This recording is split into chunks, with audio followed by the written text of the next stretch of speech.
Muy buenos días, hermanos. Hoy estamos lunes 21 del mes de septiembre.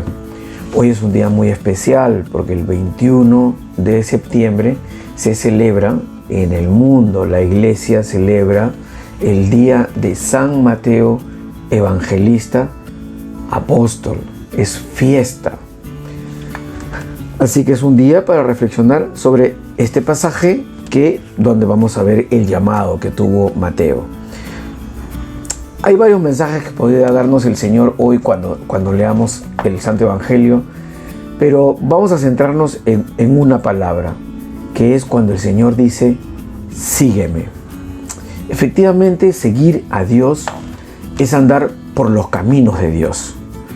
Ese Dios que en el Antiguo Testamento guiaba al pueblo en el Éxodo, ¿no? La Shekinah se llama el pueblo caminando con su Dios, ¿no? De noche, pues una columna de fuego y de día una nube, ¿no? Que conduce al pueblo. Bueno, en el Nuevo Testamento es Jesucristo quien es el que conduce a la humanidad en el nuevo Éxodo, en el nuevo y verdadero Éxodo. El Señor es el mismo ayer, hoy y siempre. Y así es que nos lleva en su camino de este mundo que está plagado de errores, porque en la medida que se basan en conocimiento solamente humano, contiene error. Entonces, los caminos de Dios efectivamente están por sobre toda sabiduría humana. Y entonces, ¿qué significa pues seguirlo? Seguirlo al Señor no significa, en este camino que estamos mencionando, se trata de unos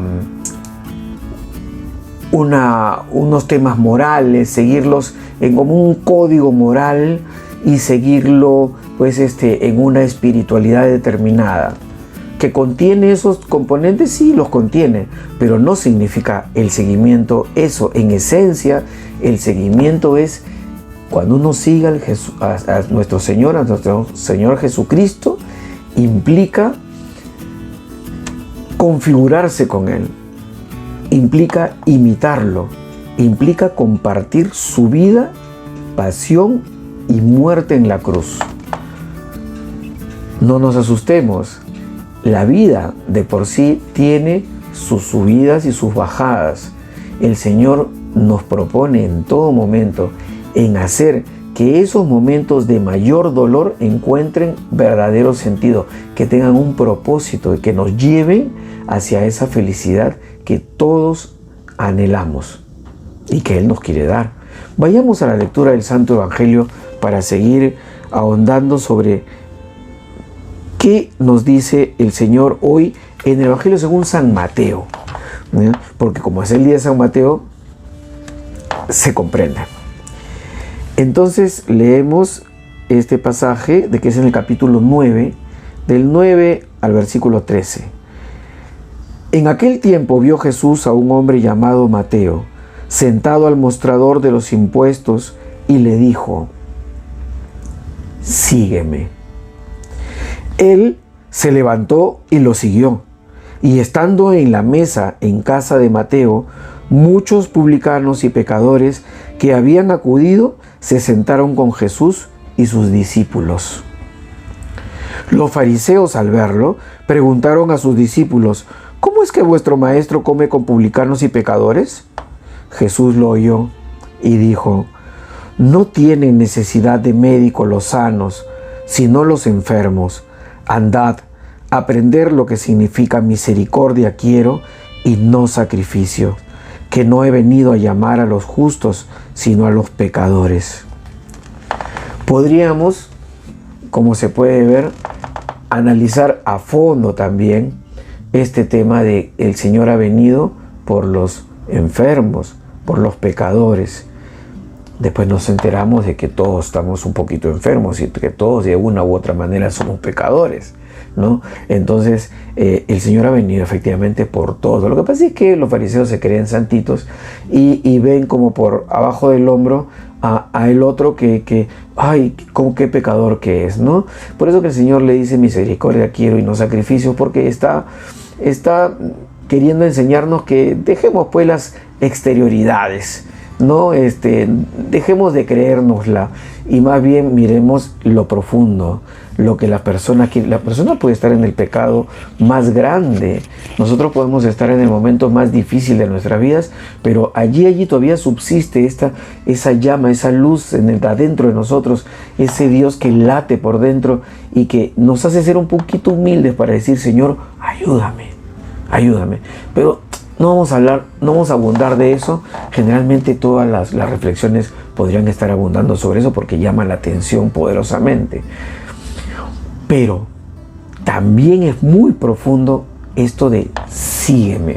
Se podrán imaginar que Jesús, Verbo encarnado, Dios hecho hombre, el mismísimo Dios, con la fragilidad humana que ha asumido, te mira con esa mirada pura, libre de pecado, con esa mirada llena de verdad, con esa mirada que traspasa cualquier cosa mala, que donde la pone todo se purifica, todo se sana, con una mirada y con un amor que proyecta que no puedes entenderlo, es que te ama, me ama, nos ama, no lo merecemos, nadie lo merece, y te está amando y te dice con esa mirada,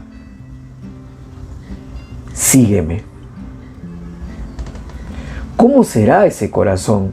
¿Cómo será cada uno de nosotros cuando recibimos ese llamado? ¿Cómo será los que todavía no han recibido, pero cuando acudiendo a su poquito de humildad que todavía queda, digámosle, Señor, si tú eres la maravilla, si tú eres el Señor, yo quiero estar contigo? Y el Señor te va a decir, sígueme. Ese momento es crucial. ¿Quién se va a negar? ¿Qué alma pura, abierta se va a negar? Tú puedes estar en medio de un pecado tremendo, pero si ese corazón tiene una rendijita abierta, con un poquito de humildad, ese corazón no puede decirle que no. Y es por eso que el sígueme implica mucho, implica caminar con el Señor, asumir toda la vida del Señor, todo lo que implica su vida del Señor. Nos muestran los evangelios que los discípulos, por ejemplo, ¿quiénes fueron llamados? ¿A quién le dijo sígueme también? Bueno, a todos, pero textualmente nos narran los evangelios cuando lo llama a Simón, cuando lo llama a Andrés, cuando lo llama a los Zebedeos, a Santiago, a Juan, ¿no? Así también lo está llamando hoy a Mateo, con esa mirada. ¿Y qué sucede? Al seguirlo es un proceso. No es que ya lo seguí, ya soy. No, pero es que así no funciona. Es un proceso. Poco a poco el Señor nos va a los discípulos revelando, enseñando, mostrando, ¿no?, sus misterios. ¿Cuál es su misión? Hay un proceso pedagógico que tiene el Señor con cada uno de nosotros. Tenemos que compartir su destino, tenemos que compartir su cruz, decimos. Pero vamos a analizarlo esto con las palabras de Pablo primero y después con las de Juan, como siempre, ¿no? Estos dos columnas teológicas fundamentales para Pablo. Para Pablo, ¿qué implica? Vamos a tomar la carta a los Romanos, capítulo 6, versículos de 3 en adelante, que nos está hablando de este tema, ¿no? Para Pablo, seguir a Cristo, él dice, es conformarse con Él, o sea, ser como Él, asumir la forma de Él en su misterio de muerte y resurrección. Es decir, seguirlo en su muerte y su resurrección al Señor. Esto, dice Pablo, justamente en el versículo 3 de este capítulo 6, se inaugura. ¿Cuándo empieza? Empieza en el bautismo. Pero claro, estoy muy chiquito, yo todavía no me doy cuenta. Y a nivel de la vida, va avanzando la vida, y eso se va asentando, se va solidificando, se vaya haciendo más, vamos tomando posesión de esta configuración por la imitación de Cristo, dice San Pablo. Entonces, según San Pablo, ya nos queda claro, es ser como Él, imitándolo, desde el bautismo hasta el último día de nuestras vidas, con la imitación. Para Juan vamos a tomar dos citas. Hay una primera en el capítulo 4, ¿no? Versículo 42, más o menos, cuando se dice la frase que vamos a decir, pero es la escena en el capítulo 4, todo cuando está hablando con la samaritana, la mujer que está en el pozo, y el Señor se le revela, dice, a través del agua, Él se muestra como el Mesías. Él es el agua viva. Ella entiende y ella va pues a contarles a todos sus familiares, sus amigos, a la gente de su barrio, sus conocidos, y luego todos van a ver a Jesús, ¿no es cierto? Bueno, pues para Juan, seguir al Señor es tener fe. Tener fe, pero es una fe entera, una fe con todo, una fe absoluta y una fe importante, no solamente en las maravillas que puede obrar el Señor. Si me hace este milagrito y aquella, entonces creo. No. Es una fe en Juan a partir de su palabra. Hay que creer lo que Él dice. Nosotros reflexionamos la palabra todos los días. Hay que creer lo que Él dice. Y en este capítulo 4 del Evangelio según San Juan, en el versículo 42, estas personas que la samaritana había llegado, dicen, ahora nosotros creemos. Ya no por lo que tú nos contaste, sino porque nosotros mismos lo hemos oído. Oído, entendido, ¿no?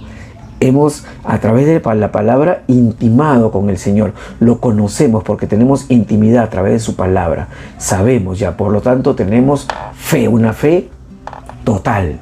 Esa es según San Juan, pero aún Juan en el capítulo 10, cuando habla del pastor, los que creemos por esta fe somos como estas ovejas que vamos a formar una unidad, un solo rebaño, un solo cuerpo. Fíjense el contexto eclesial que podríamos hablar muchísimo a raíz de esto. El Señor, nuestro Señor Jesucristo, es el pastor. Pero vayamos más allá de la imagen de un pastor que está con ovejas vayamos, ¿qué significa pastor? Pastor significa ser rey. Ya desde Ezequiel capítulo 34 el Señor dice, ustedes no saben ser reyes. Ha pasado todos los reyes, ha pasado el rey David, ha pasado su hijo Salomón, el primer rey. Todos los reyes han pasado, ya han fracasado, el reino está dividido y no han dado la talla, porque el ser humano es humano, pues. Entonces, cuando no se aferra, no se agarra al Señor, va a fallar. Y así de Saúl hasta los últimos descendientes de David, fallaron. Por más sabiduría de Salomón, fallaron. Cuando se soltaron del Señor, fallaron. Y Él les dice, ¿no? Yo voy a ser su rey.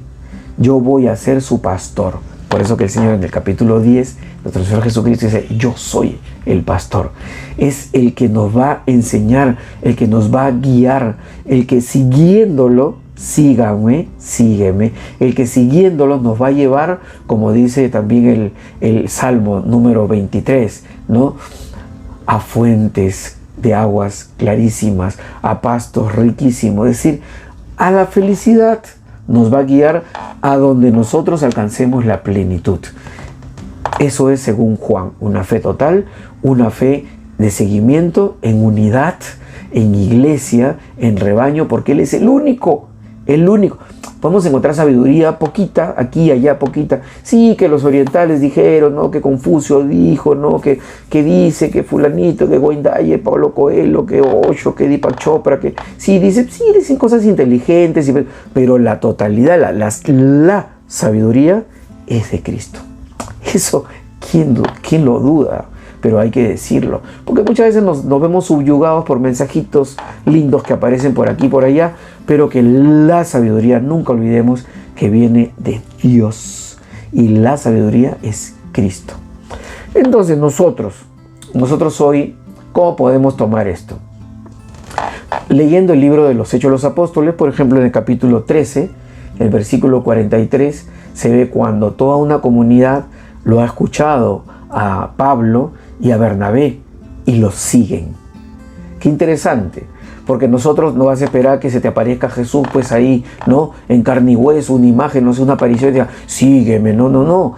Jesús a través de nuestros pastores, a través de nuestros sacerdotes, a través de nuestros obispos, a través de los pastores, el que esté ejerciendo un pastoreo, un laico, un consagrado, un laico, pero que esté como jefe de un rebaño, el Señor se manifiesta también en el más débil. El Señor se manifiesta a través de sus hijos.